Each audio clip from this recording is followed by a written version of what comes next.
Inverse निकालते हैं और एडजॉइंट ए का जो फार्मूला होता है उसे भी हम अप्लाई करते हैं।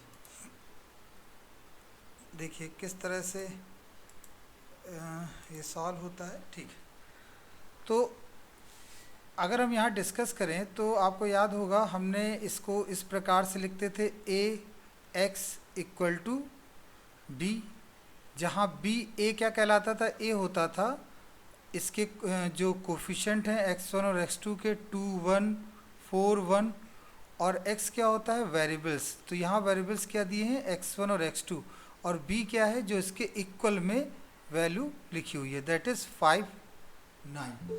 और फिर आपको याद था कि यहाँ पर हमने इसको कन्वर्ट किया, हमने इसे फिर कन्वर्ट किया था ए इन्वर्स में। जैसे ये a है, ये x है और ये b है। फिर आपको याद होगा x is equal to a inverse b, और हमने फिर a इन्वर्स की वैल्यू को निकाला और उसे कैलकुलेट किया। तो कहने का ये मतलब है कि अगर 2x2 ऑर्डर में इक्वेशंस है और अगर दो वेरिएबल्स हैं तो उस केस में क्वेश्चन काफ़ी आसान होता है और हम आसानी से उसे सॉल्व कर लेते हैं, क्योंकि कोफैक्टर मैट्रिक्स बनाना बहुत आसान होता है। फिर इसके बाद हमने डिस्कस किया कि किस तरह से हम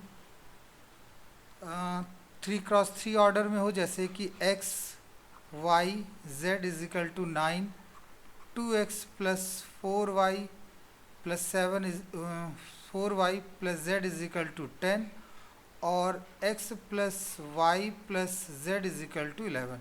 अगर 3 वेरिएबल्स की इक्वेशन है तो उसे हम कैसे सॉल्व करते हैं वो भी हमने आपको बताया, जिसमें एक्चुअली इस तरह की इक्वेशन थोड़ी सी मतलब ये कहा जाए कि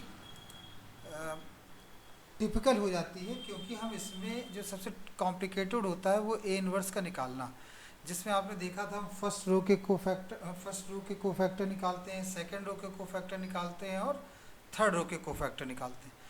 तो जैसे जैसे कोफैक्टर निकालने में हमने ये भी आपको बताया कि हमें हिडन साइंस को ध्यान में रखना होता है, plus minus plus minus plus minus plus minus plus. मैंने शुरुआत के 5 मिनट के लिए रीज़न को दे रहा हूँ जिससे आपको चीज़ें रिकॉल हो सकें कि कैसे उनको सॉल्व किया जाएगा, जिससे कि हम फिर आगे के क्वेश्चंस को और अच्छी तरह से समझ पाएँ। तो और फिर यहाँ पर एक चीज़ ये भी आती है जिसे हमने बोला था ट्रांसपोज का मतलब था रो को कॉलम में कन्वर्ट कर देना। जैसे ए मैट्रिक्स आपको ये दे रखी है, सपोज दैट 2, 1, 4, 1, तो अगर हम इसे ट्रांसपोज लिखेंगे तो 2, 4, 1, 1 हो जाएगा, तो दैट बिकम्स ट्रांसपोज। फिर हमने आगे डिस्कस किया था कि कुछ डिटर्मिनेंट की वैल्यू कैसे निकाली जाती है वो भी हमने आपको बताया, जैसे 2, 4, 1, 5 हो। ये लास्ट वीक के लेक्चर्स पे हमने डिस्कस किया।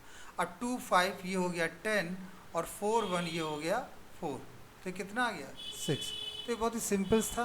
फिर हमने आपको ये भी बताया था कि किस तरह से 3x3 ऑर्डर में हो, जैसे 1, 0, 1, 5, 4, 1, इस तरह को कैसे सॉल्व करते हैं।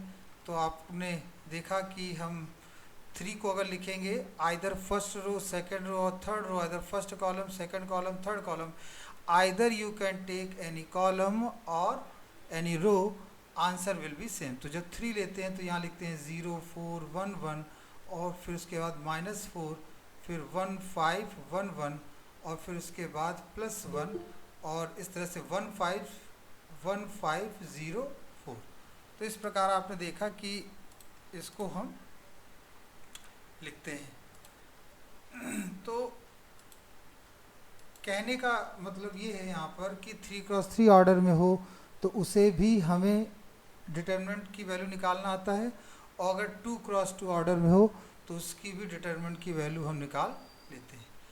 फिर आपको याद होगा हमने पिछले लेक्चर्स में डिटर्मिनेंट की प्रॉपर्टी के बारे में डिस्कस किया। आइए 1-2 प्रॉपर्टी हम फिर से, और जितनी प्रॉपर्टी हमने बताई एक्चुअली उतनी ही इम्पॉर्टेंट है आपके सिलेबस के अकॉर्डिंग, क्योंकि हमने आपको बताया आप मैथमेटिक्स नहीं पढ़ रहे हैं, you are reading, you are learning about business mathematics.